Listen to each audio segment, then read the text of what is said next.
Hello, and thank you for listening to the Founders Corner podcast, hosted by Ajay Prasad. Join Ajay as he sits down with business owners from around the world to discuss their business struggles. As an entrepreneur and proud owner of many seven-figure web-based businesses, Ajay has dedicated himself to helping businesses of all shapes and sizes grow. If you would like to reach out to Ajay, fill out the form on our site. Enjoy the show. Hello and welcome to the Founders Corner podcast. This is Ajay, and with me I have Steve Benson. Steve is the founder and CEO of Badger Maps, a sales routing app that helps field salespeople close more deals and minimize busy work throughout the sales process. Badger Maps was founded in 2012 and became the number one sales app in the Apple App Store. How are you today, Steve? I'm fantastic, AJ. How are you? I'm pretty good.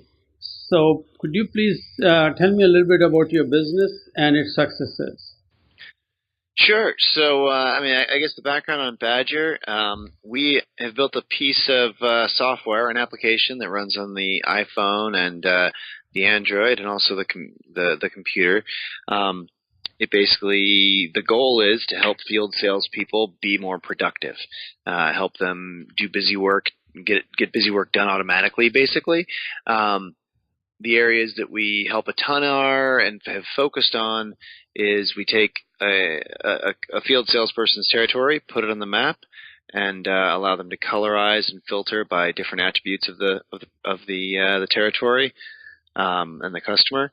We'll sync up with people's CRMs, which is really helpful for getting CRM adoption, and then we also we have routing and planning capabilities where they can build out their schedule for the day. Which customers do I want to see? In what order do I want to see them?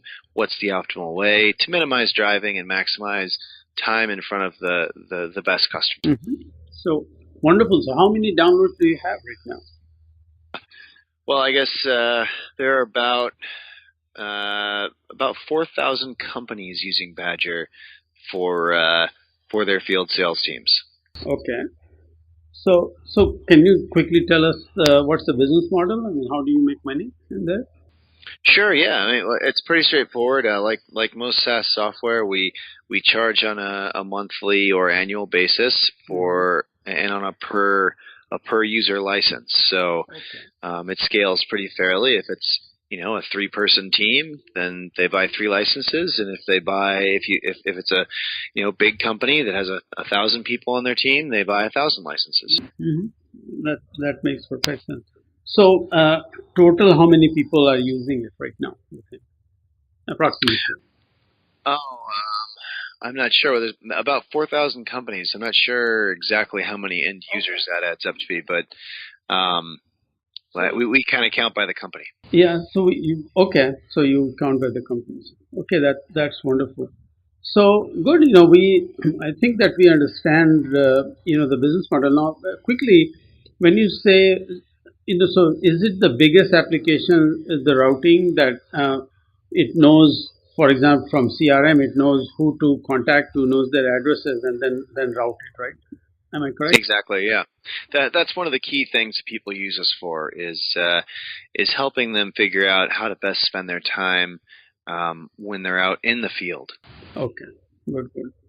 Okay. So I think we understand the business model. So let's go over to your questions that you have. Yeah, I had a couple questions that I thought would be really great to have the opportunity to ask you. So one of the biggest challenges that we face is letting people all around the world, people who we know that would benefit from our service, the big challenge is letting them know that it even exists, right? People have been doing sales and field sales for thousands of years, but there's now this thing that we've created that makes it be more efficient and work better. But what are some of the best ways to let people know that a solution like this exists, given that we have a limited marketing budget? Correct. So before I even tell me what have you been doing right now to get 4,000 people? How did you get those? Well, a variety of things. So People find us because they search for the problem on Google. That's one way they find us. They'll describe, routing application for field sales, or scheduling app for my territory, things like that, and they'll find us. And then once they found us, they can. We have a free trial, and they'll try it out. And if they find they enjoy it and it's helpful, then they can buy it. Then we also have a referral program that's really useful, and that brings us a lot of customers, because if anyone who's using Badger tells someone else about it, and that person signs up with their link, then we give them $50. So very similar to like Uber or Lyft's Uber or Lyft strategy to, hey, tell your friends and we'll give you some free rides. For us, it's, hey, tell your friends and we'll give you a $50 Amazon gift card. And because our customer is a salesperson, they're good at communicating why something they have salespeople tend to have excellent communication skills. They're good at communicating the value of what we do to their friends and colleagues who they think it'll be useful for, and so it's spread around like that. That's been a great way that we've found a bunch of people.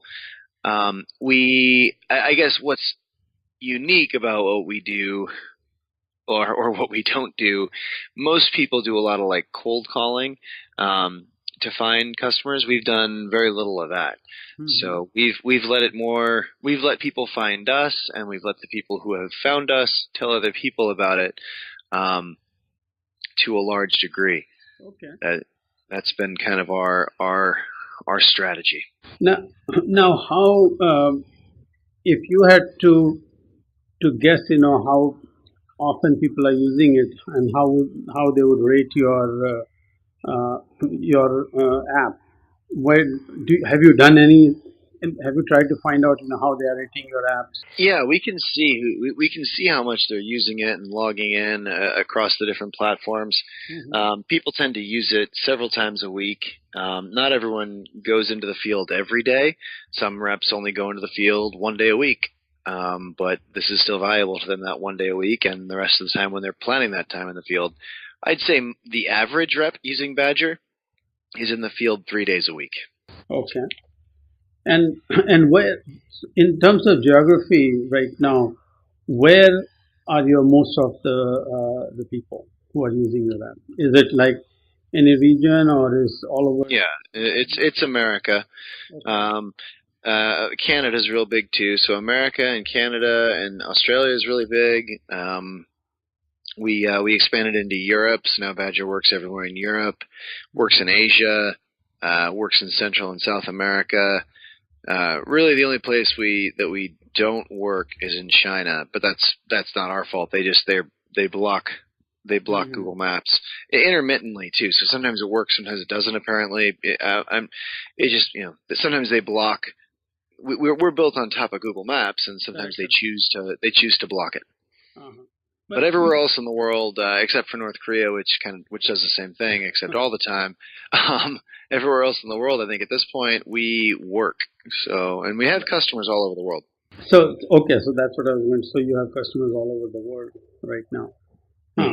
So to your question, we always say that the first thing you want to do is build upon your success. So obviously, on Google, I'm pretty sure that you are getting found when people are looking for those solutions, and you already have a referral program. Now, have you looked into social media marketing?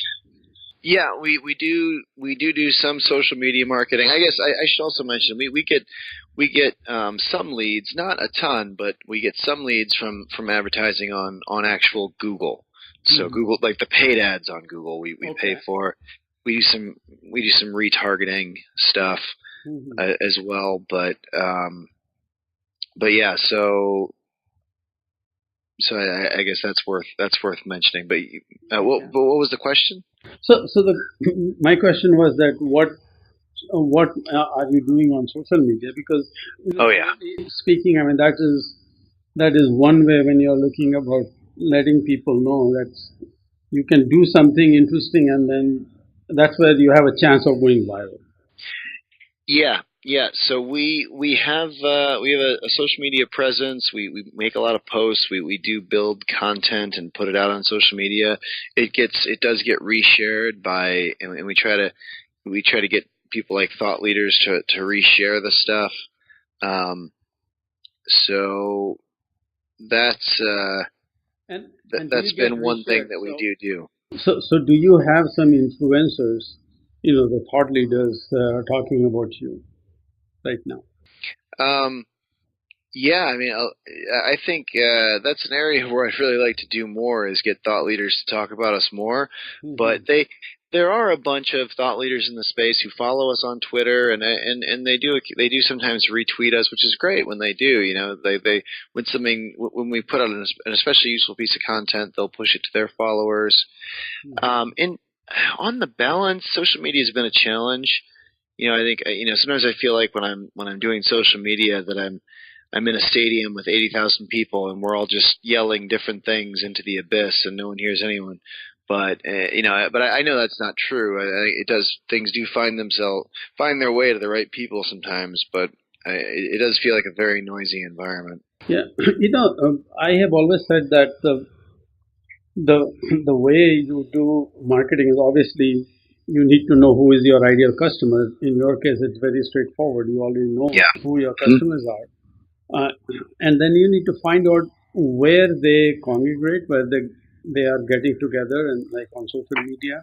Mm-hmm. And then that's where you want to show up. So for your product, I have seen some successes now at Facebook, just because you can target. So I guess your targeting can be fairly accurate. You can target. Yeah. But in your case, you should definitely look into LinkedIn marketing, because again, that is where you can literally have you can go after the people who exactly are using it, like sales managers, or the sales rep, or you can just totally fine tune it, and that way that your either your ad or your post or whatever is showing up in front of them. So yeah, so I like that idea, and it feels like that should work. Getting in particular LinkedIn, like Facebook, it's more B2C and it's more about the demographic. We don't have a particular demographic that uses this. It's a particular job title, and the person, the job title being field sales or sales operations is interested in this because they often manage the technology, or the VP of sales obviously cares about the technology that his or her reps are using. Correct. But our Facebook is tough. If it has the job title, which it often does, that can work pretty well. But in general, we don't have a demographic. Like, it's not like I'm going after 18 to 23-year-old women who live in affluent zip codes, right? Which is I agree with that.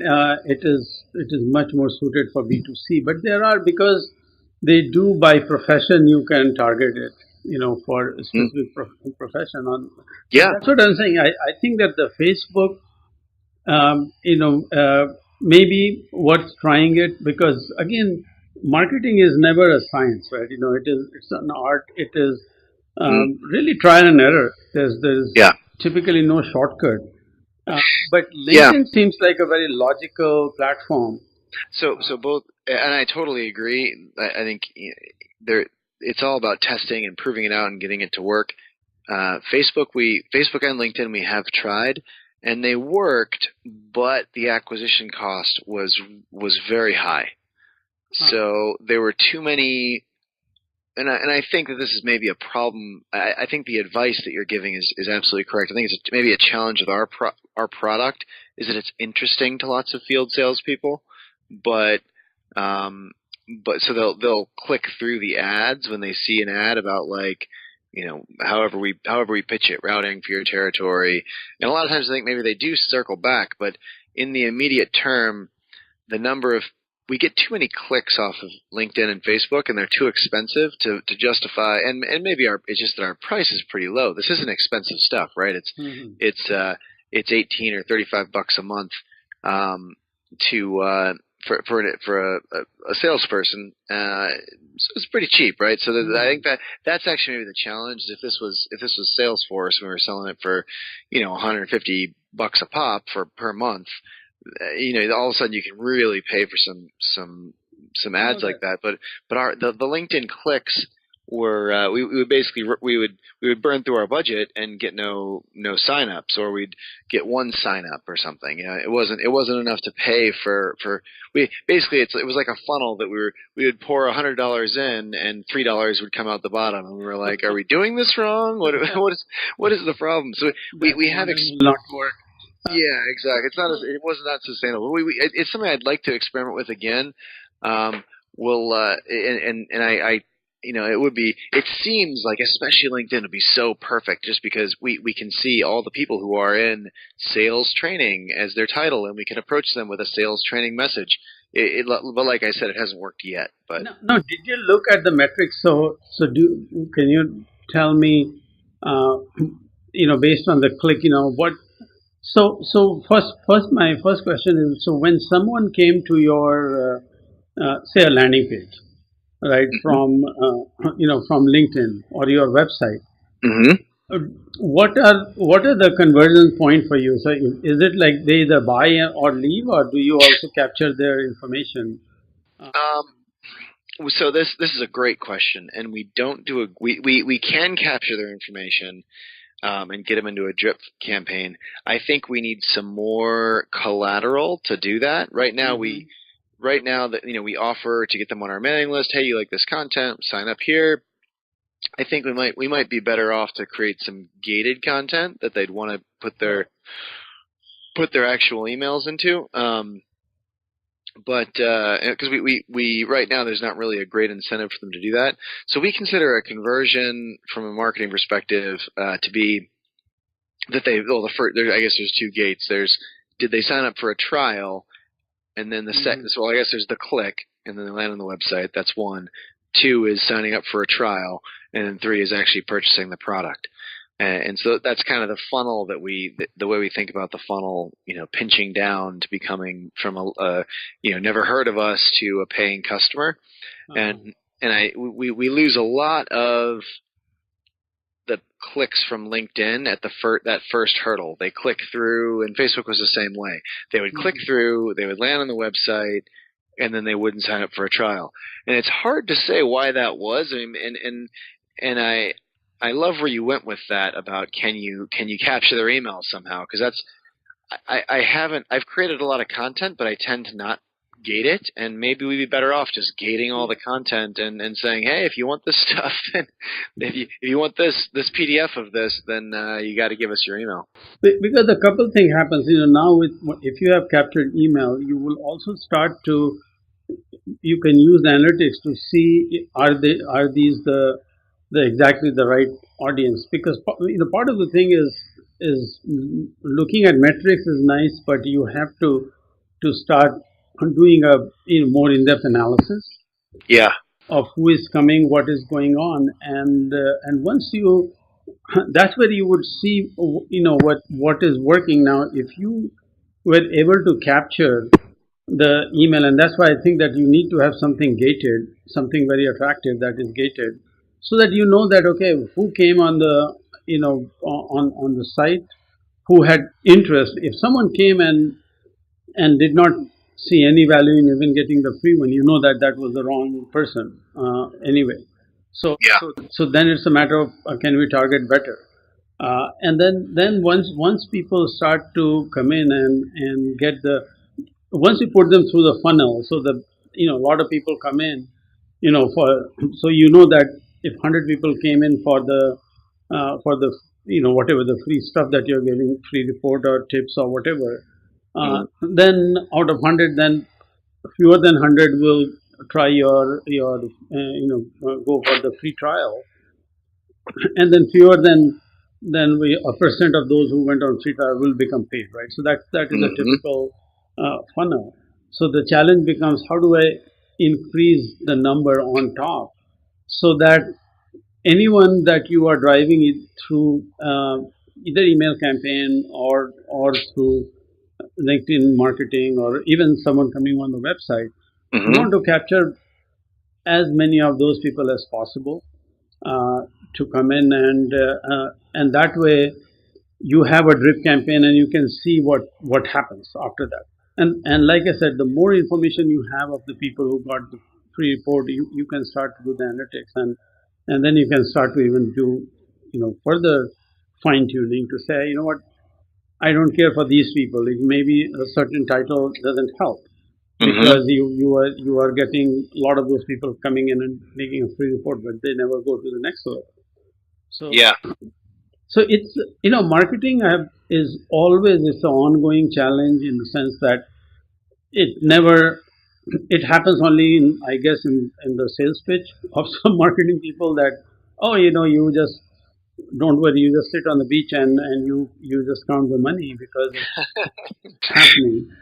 Yeah. It is just a matter of, you have to just keep on improving looking at the metrics, looking at the analytics, and keep on tweaking and making small improvement. You seldom hit home runs in marketing, so most of the victories you get is singles and doubles. And that's where I would focus on. Can you make incremental improvements? If your click-through rate is 3%, can you make it 3.2, 3.3, ultimately 4 or 5%? If the conversion is whatever, 10%, can you make it 11? And then again, when it comes to conversion, I would definitely count the people as conversion, the ones who have taken your gated product, because those are, now you can have regular communication with them. Right? Yeah. I think that's really good advice, honestly. And I think you're really you said something really that struck home with me right there. That marketing is about incremental wins. It's all singles and doubles. I'll tell you that's been so true for us. Every time I think I've got a home run on my hands for marketing, it turns out to be a double. but at the same time, it's the challenge with marketing is if you've got 10 leads a week, 10% increase is to get it to 11%.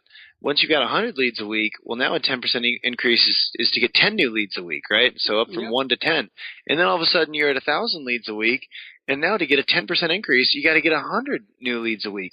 And that's really the challenge with marketing is, it's you have to constantly be making all these incremental wins and changes across your entire platform, or else you just can't keep the growth up with on the lead generation side, to keep the sales team fed and healthy with leads, and which in turn keeps the revenue of the business growing at an attractive rate. It really all starts with marketing, and it's about those getting incremental wins across your whole stack of lead sourcing and lead conversions to make sure you don't slip off.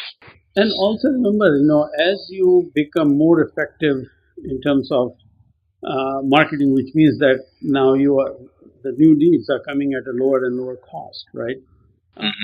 And as the number increases, then you also have more resources to do more intensive marketing. I mean, there is, like I said, if to get from, there was you remember I don't know, you look very young, but in late 90s, when there was this .com boom, I remember, I had the fortune or misfortune to go and be a CEO of a .com company in Bay Area, and I remember the investor in that company telling me, of course, I wish they had told me when they were recruiting me, because I would have never gone there. Their question to me was, we want to get to $100 million in 1 year, and you come up with a plan to do that. And I just looked at him, I said, I don't think it's possible. And I just told them that, listen, I mean, maybe if you spend $1 billion, we can hit that number. But my simple question to them was, can you give me some example? I guess I'll have to go and do some case study, because I don't know of anyone who have gone from 0 to 100 million in 1 year. Yeah, well, the fastest, I think the fastest company to 100 million is Slack, and I think it took them 2 years. But they're the best. They're the best SaaS story of that nature in terms of speed and growth. But that didn't happen till recently. That wasn't around 20 years ago when you're talking about. Exactly, but also remember, what I was saying, that as you start to become more successful, which means you have more customers, which means you have more sales, then you have more resources to go and put into it. Because anyone, if you look at Stack and you look at the level of investment that their VCs made for them to get to the point where they are, then you start to realize, again, when you look at your own business, you have to plan based on the resources that you have access to, that one of the best book that I would suggest, unless you have already read it. Have you read 0 to 1? This book. I have not read that. No, I've heard it's fantastic. Yeah, but I haven't read it. The author is Peter Thiel. In PayPal, but more important, I guess he was the very early investor in Facebook. But it's a really it's an eye opener for someone who is a multi-billionaire, to when he talks about how he did that and how he sees companies happening. The idea is, again, he talks about you have to do incremental. You have to get the proof of concept. Then you have to go and after a small market. Then you expand your market, and he gives a bunch of examples.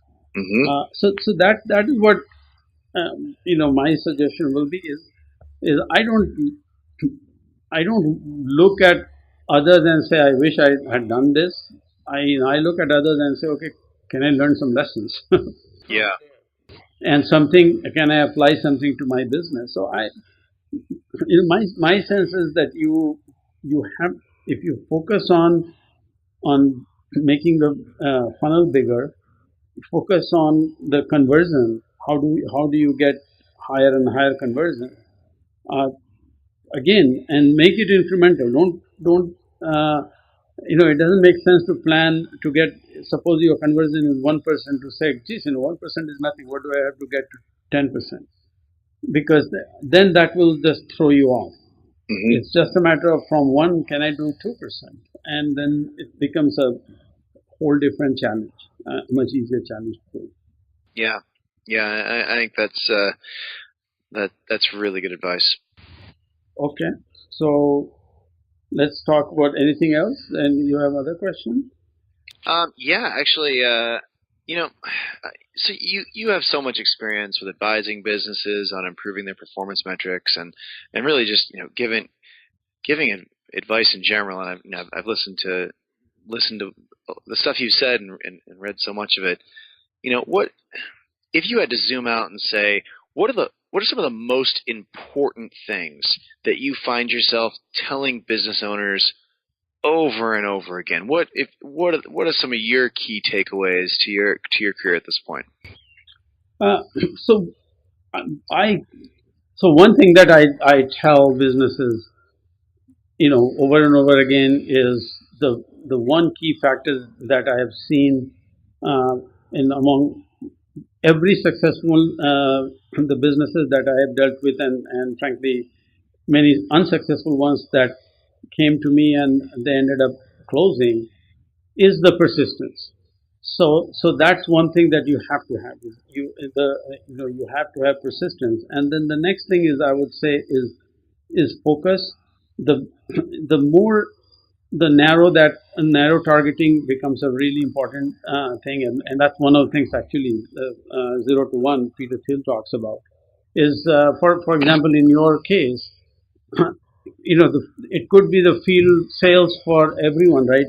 But if you are talking about, but if you narrow target it, and suppose you are looking at the IT department, or so what you will start to see, that the challenge that someone who is selling IT product is very different from the challenge of someone who is selling, I don't know, like a TV product or in the major installation.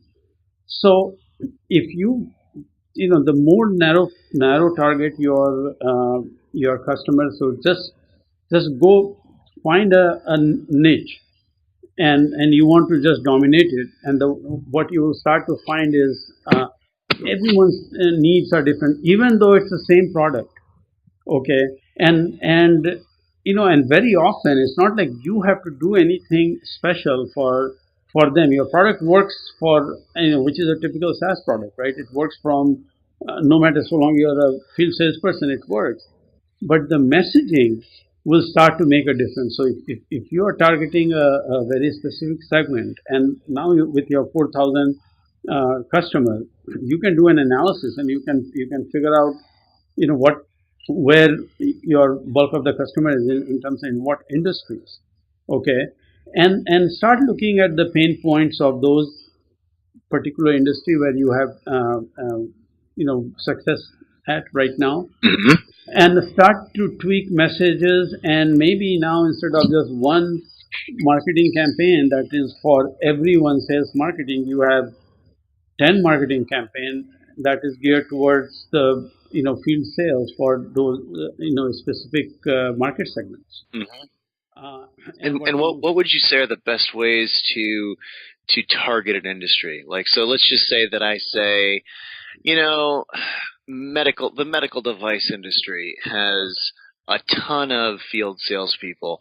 I want to Mhm. really dominate that industry, and well, pharmaceutical. Let's just assume that's a little different, and I'm not going to try to sell to those guys right now. I'm going to try to go for the med device guys.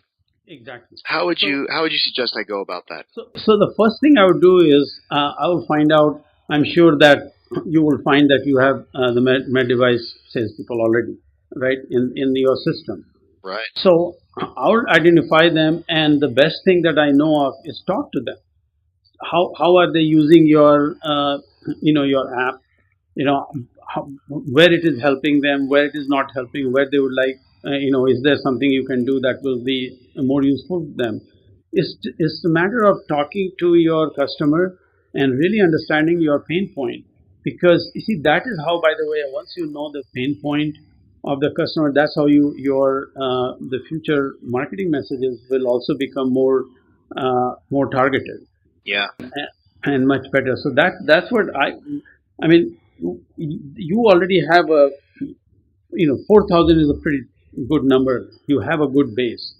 Uh, See if you can segment your customers and see where they belong to. What are the areas, and what industry. Point, I would definitely talk to them directly Yeah. to find out how your product is helping them, Mm-hmm. and as you understand their needs, you will be better able to first tweak your product if it's needed, to make it more relevant, and also now you will know what is the appeal, and then your marketing message will become more effective. Okay. That does make a ton of sense. Okay. That's definitely that's spot on. How do you go about picking? Like, let's just say you have 10 industries that you seem to see a lot of people in. How would you think about picking one? I'm going to focus on this one as opposed to this one. How do you like to do that? So I like to since you already have, say, 10 industries, the first thing I want to see is the number one, the size of the industry, and what kind of competition that you are dealing with within that industry. Mm-hmm. And you always go after the, what I say, the low hanging fruit. So it's not necessarily if one group has 1 million and another has 10,000. I may decide to go after the 10,000 because I know that because if I see that no one is targeting those people, Mm-hmm. because it's a very small group, but if you have 50 people trying to get to that the 1 million number. So again, there is no magic formula, Stephen. There, it's just a matter of looking at the situation, see where is the industry, how useful your product is. Because remember, you can, with your 4,000 people, you can literally send out a survey and ask them what industry they are in, and you would know, and you should be able to know that, oh, by industry, how many people have responded, and how useful, how they are using your product. And once you know that industry, then I would say dig into that industry. Try to understand what is going on, how big is it, who is the competition, how big of a pain it is in that particular industry versus is it, who is going to more likely to pay or not. For example, if in your business, if you're finding that most of the paying customers you have are the businesses, right, the corporations paying it, then it may not make sense to go after independent contractor salespeople, right, who are doing because maybe the price point is too much, or maybe those are the best target customer for that industry because they seem to be the ones who are using it most and paying. So again, digging into what is happening in the business and trying to understand and analyze the data, it will start to open the venues. Things will start to get more and more, I guess, transparent. You will see what's happening. Yeah, that makes a ton of sense. Well, I guess a follow-up question to that is, it's such a complex and noisy world today, and across all these industries, decision makers have a tremendous number of projects and distractions that they're dealing with every day. What are some of the best ways that you think that an organization can stay high enough on their prospects to-do list that a deal actually gets done and doesn't just sit in purgatory forever? You see, this is the toughest thing. Obviously, having some kind of drip campaign always helps because it's a constant reminder that you exist. The power of email. Yeah, exactly right. So that is there now. The other thing that I will, again, the better you understand the pain point of your customers, and that's where I think that, again, I don't know, but I suspect that the pain point is going to be different for different the vertical markets. But the more you understand the pain point, the easier it will be for them to quickly see what is happening, right, and what value that you are bringing. Uh, what happens, for example, if you say the sales efficiency, right, and if the message is that you make your sales process more efficient, you know that they are bombarded with literally hundreds of products like that every week. No, nothing. It's not that they are competing with you, but because they are using the same language, it's the same platitude, right? So as a result, it does not make them sit up and take notice, right? So that's where you need to understand the pain point, and then your messaging needs to be really that pain point, and essentially, just say that you have a solution for that. So it's one thing to say your sales process, make your sales process more effective. Another thing is to say, get 10% more, more visit from your salespeople in the field, right? So when if your message was like that, heck, all of a sudden, for a sales manager, it's very difficult to not pay attention to it, right? So that's where my and when if you do the survey, see, these are the things that you can find out from your for your salespeople. Right? I know that I was dealing with a product, and they said one of the key things, metrics that was nowhere to be found in the marketing, was that they can this product is saving 80% of the otherwise the customer who would have otherwise left. And I'm like, where is that in the message, right? And all of a sudden it became, oh, okay, because they were so focused on the the core functionality of the product that they forgot to talk about the benefit. Yeah, well, and I see that happening all the time with businesses that I'm involved in or that I advise, or even at our company. Yeah. On the marketing side, it's so easy to get wrapped around the feature or the technology and not focus on the benefit to the customer. Exactly, and you and I know that no one gives a darn about your technology, Yeah. product, or the features. Mm-hmm. Everyone is like, "What's in it for me?" Yeah. And that's the message that has to come out, and I think that you will start to see, better, I guess, response, from the prospect, because they would know exactly, what what what pain that you are, you are, you have aspirin for, right? Yeah. Well, this reminds me of a great manager and sales leader who I had when I was at Google. We'd be where I worked at Google years ago in on the business development sales side, and I would be discussing a deal with this leader, and it, we would go back and forth and talk about it, and then he would always just keep closing the discussion on a given deal by asking, why are they going to buy Google? Why are they going to buy it now? And just keep bringing the focus back to those two things. And I think that's an important lesson for a lot of businesses. Yeah, and again, and there are so many things that You see, when I tell you, you're like, ah, that makes sense, and it's not like you did not know that. It's just like when we are, and I have the same problem when we are running every day, running our own businesses. There are things that start to slip, and you just focus on one thing, and the other thing is like deep. This is the reason why there there are few business books that I make it a rule to read it at least once a year. Oh, really? What are those books? That sounds fascinating to know. Like there's a book by Stephen Collins is called Good to Great, and this is it's essentially what this book does is it breaks down it's a basically a research book. So it looks at the companies that were, say, 20 years back at the same level, and then one segment has just gone through the roof, another either stagnated or declined or died, and it does a research to say what was the successful company doing versus what were the not so successful or failed companies doing. Oh, wow. And I'm telling you, every time I read, it's like, okay, geez, I can try this thing.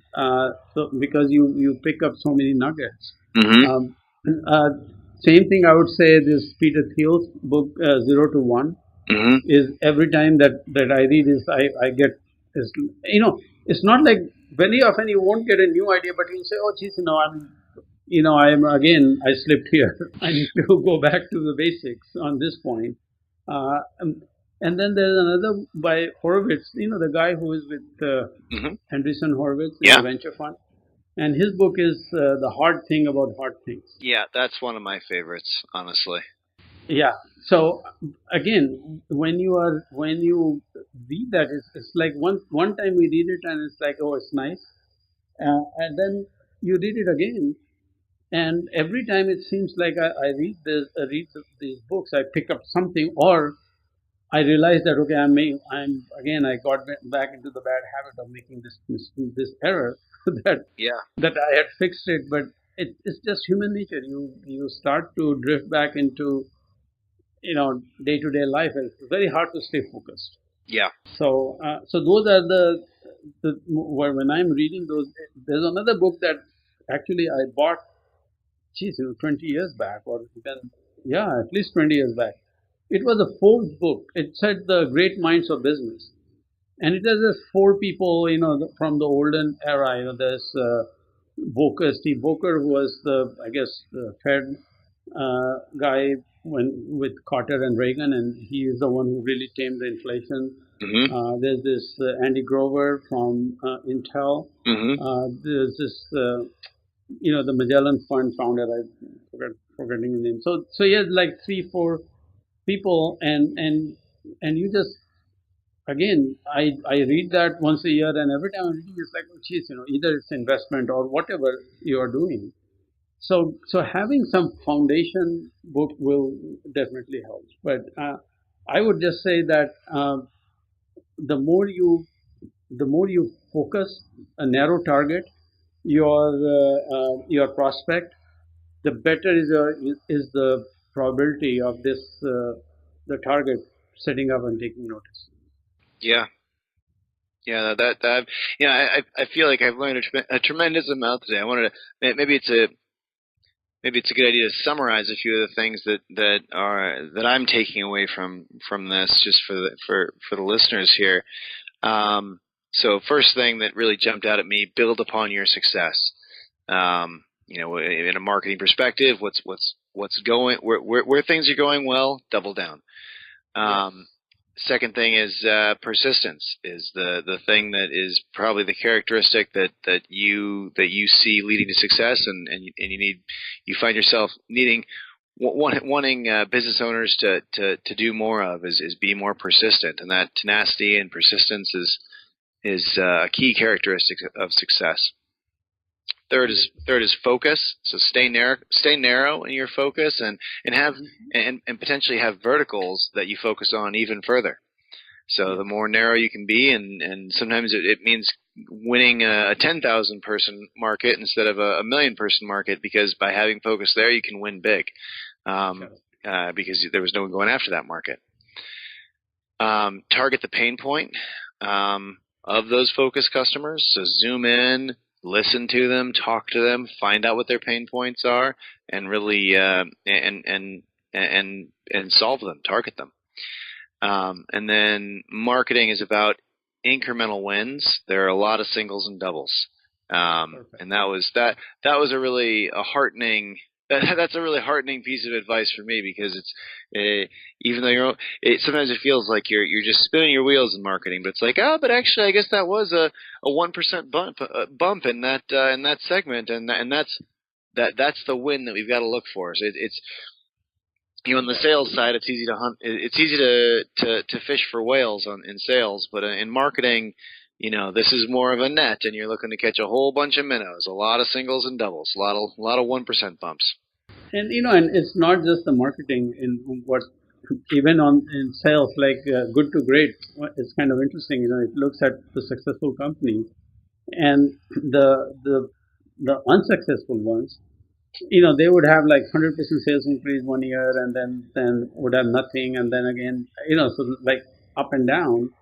But the great companies would grow just on the average is 20% per year. That's all. Mm-hmm. But what happens that very soon, if you can continue like you were talking in the beginning, if you are increasing your sales by 10%, then pretty soon now you are adding 1,000 per month.